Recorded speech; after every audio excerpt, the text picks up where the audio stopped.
So let me go ahead and quickly do introductions across the table.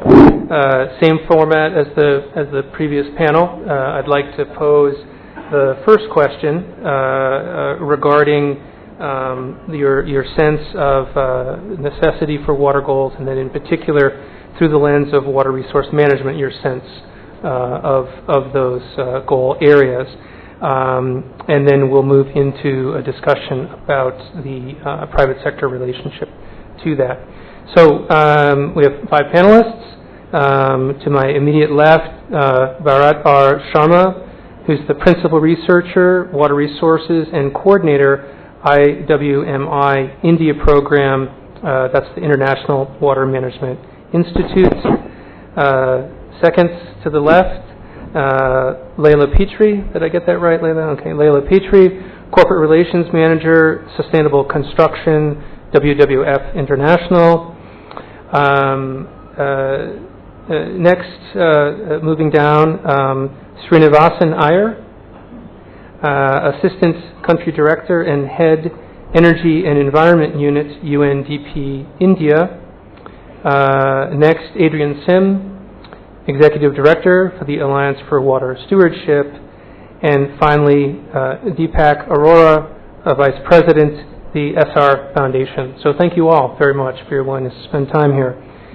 So I think if it's okay, I'm going to start in reverse order this time.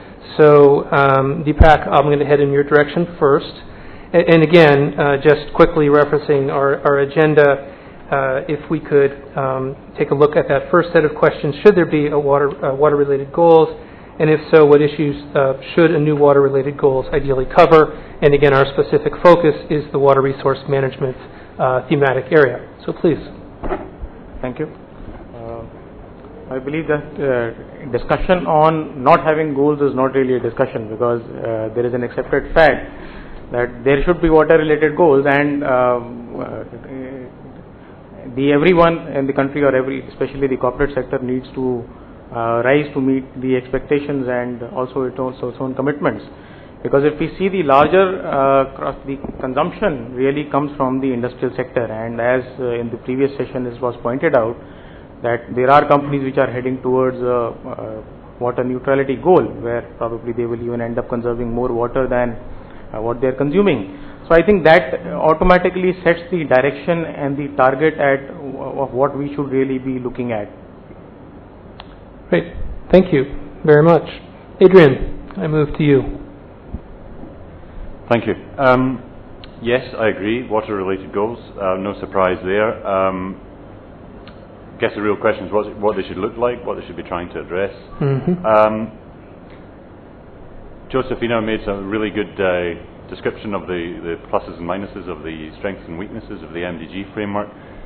And I guess for me the fundamental weaknesses were they didn't really address the root causes, and they were pretty weak on partnerships, despite the fact that MDG 8 is a global partnership for development.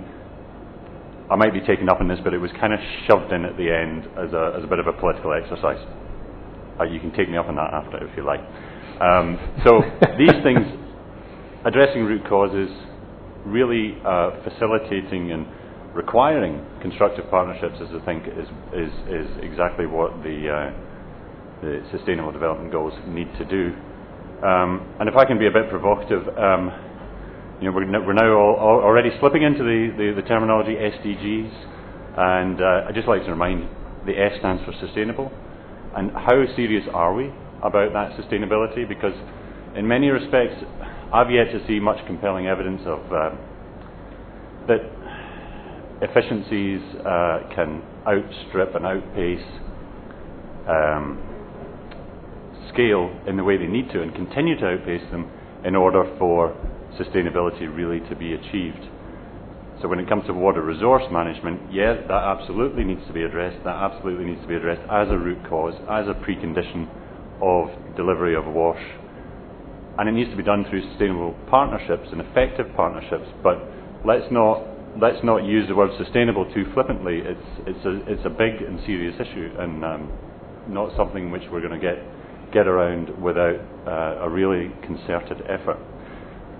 And lastly, if I may, Rob, just quickly say about the indicators. That's where this is really going to be played out. Is it, are they going to succeed or are they going to fail? And if those indicators can provide the facilitating framework for improved business engagement in water resource management, then we stand a chance. If they can guide business towards the use of the various approaches that we've been talking about here this week, including our standard, then that's going to be a really important part of the equation, both in facilitating better business practice, but also facilitating the partnerships that I'm alluding to. Thank you.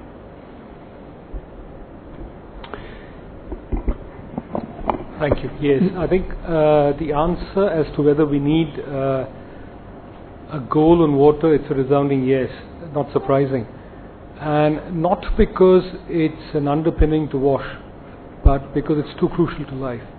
And at least in India, there is increasing recognition that water is perhaps the most important vector through which climate affects life, particularly the lives of the poor. Now, whether water resource management, the goal around water resources should be a global goal or a combination of national goals is something that's up for question.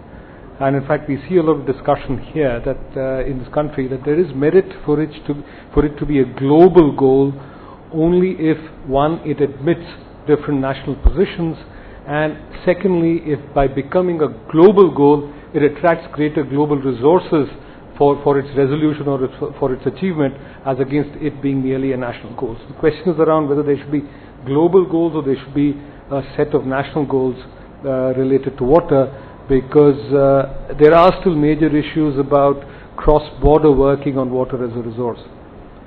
Now, in terms of what the goal would look like, I think it should be all of the three. First, sustainability, as Adrian just mentioned, certainly. And in India, there is a very serious threat to water. 60% of India's districts are running out of water, either quantity or quality. It should also be about water use efficiency, and here's where I think the private sector comes in very, very key. And we should be looking at water use efficiency, because water plays a key part of almost all production processes, and therefore there is no way that we can do more with that limited resource of water. And finally, and perhaps most importantly, it's about access. So whatever the goal may be, whichever way it's defined, it's got to be something that combines all three. Thank you. Thank you. Laila. Thank you. Mm-hmm. Okay, so I'm going to take a slightly different route in my analysis. I think for me, obviously, we all seem to agree that the water-related goals are a positive thing, but I think I would take quite a different approach to how I would envisage a water-related goal. I think for practical reasons and for more kind of general reasons, I think practically speaking, the idea of putting together a quantitative or qualitative goal, or having some kind of measurement that aims to be universal, sorry, mine's not loud enough, that aims to be universal and yet applicable at specific geographies, I think that would be incredibly complex, very, very difficult to measure, and it's potentially setting up a very difficult situation for actually delivery. So what I would say is probably more feasible from my particular experience and the experience of WWF is to look at the institutional goals.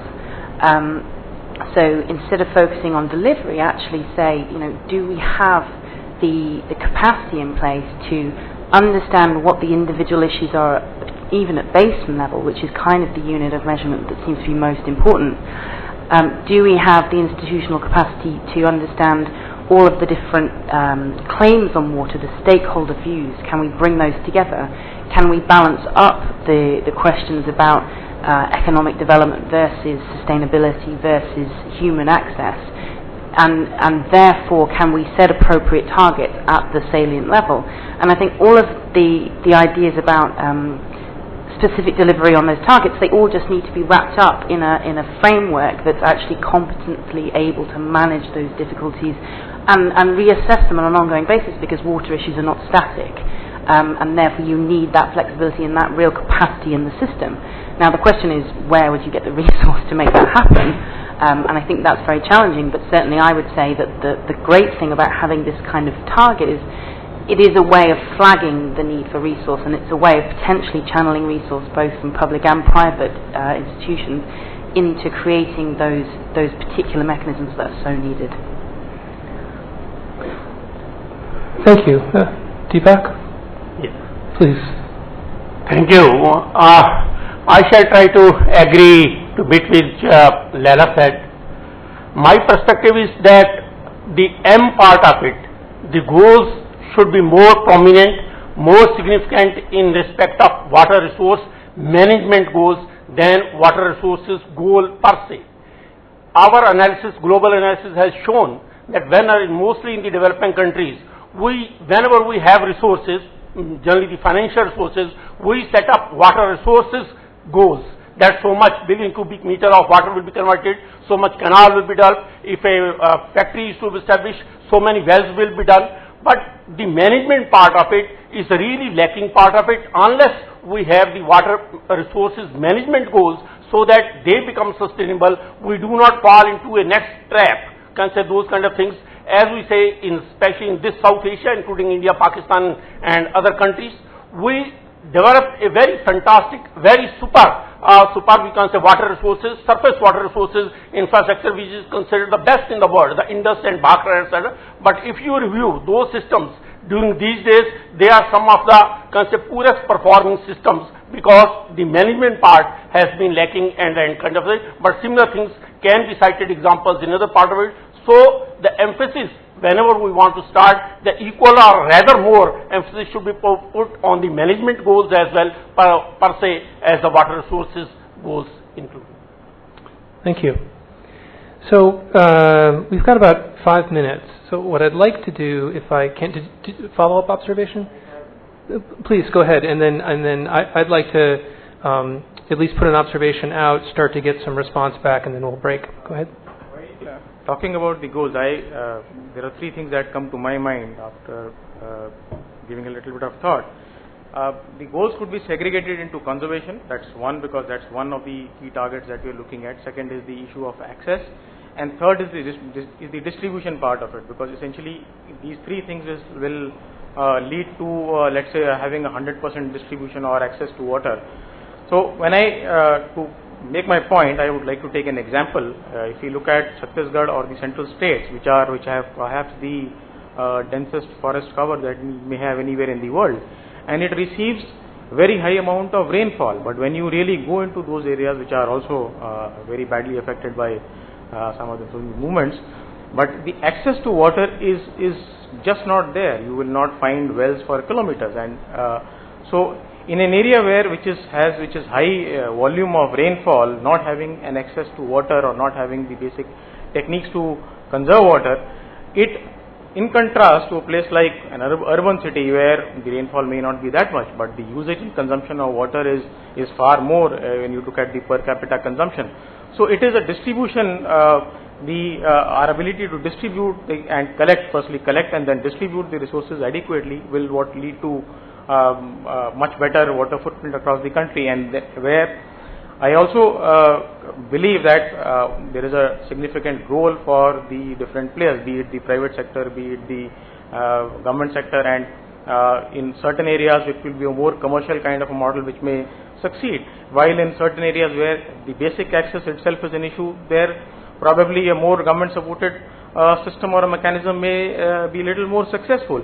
But the most essential paradigm of this, or the most essential component which will lead to success, is a more decentralized management structure, because there is no way that one solution will work in different parts of the country, and that really needs to be thought far more thoughtfully. And how do we really get to the grassroots where we converge at a more decentralized level, and then maybe have a national goal as an outcome of that convergence.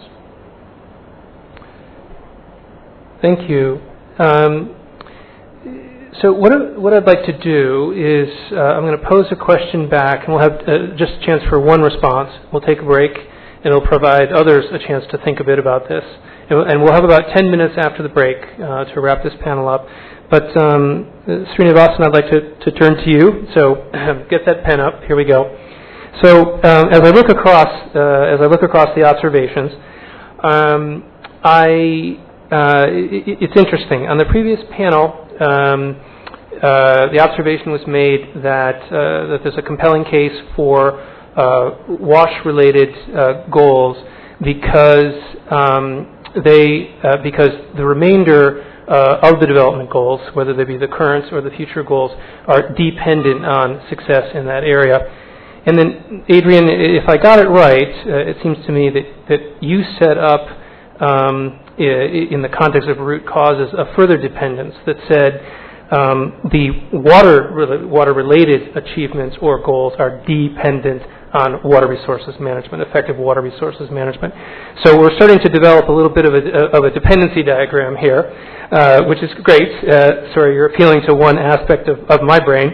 But in that context, I felt like each of you as panelists were talking about something fairly similar. In that it is it's the institutional aspect of WRM, meaning is it institutionally present in an effective way? That is one potential way of looking at how to track progress in this area. And you each spoke about it a little bit differently. I think my best notes relate to, Laila, what you said in terms of institutional related goals, so capacity in place, claims on water, can you balance up, and those types of things. So question back to you, Srinivasan, does that thread, that notion that within the water resources management area, exploring the opportunity to land goals within the notion of institutional progress, which also keeps it potentially more locally tailored, which was also a point that was just made. Does that resonate with you?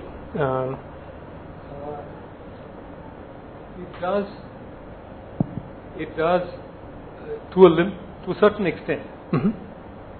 I think and I'll explain why. First of all, it's possible to tailor it to national conditions better if it's institutional. Okay. So that's certainly a major advantage. Secondly, it's also where nations are at their weakest, as some of my panelists remarked. However, I think on access to water, it's also important to have an outcome level measurement, because one should not make that conditional upon. I mean, in a sense, if that makes access far more urgent, and therefore that links back to whether it's drinking water or whether it's to water as playing a very primary role in economies such as India, where there's still 2/3 of India derives at least a substantial portion of her income from water-related occupations directly related.